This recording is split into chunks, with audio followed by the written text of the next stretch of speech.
মালয়েশিয়ার অবৈধ প্রবাসীদের নিয়ে রাজার হস্তক্ষেপ চান সাবেক প্রধানমন্ত্রী মহিউদ্দিন।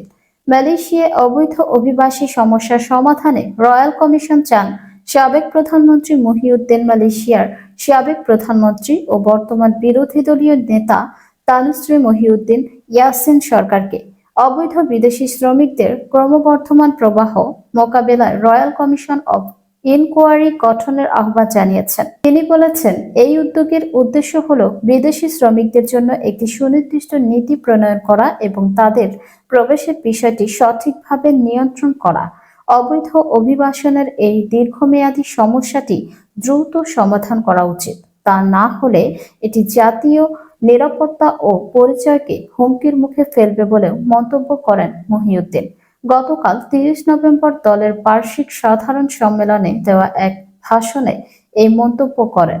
সম্মেলনের দলের শীর্ষ নেতৃবৃন্দ এবং পাশের সহ সভাপতি দাতুক সেরি ডক্টর তাকিউদ্দিন হাসান উপস্থিত ছিলেন।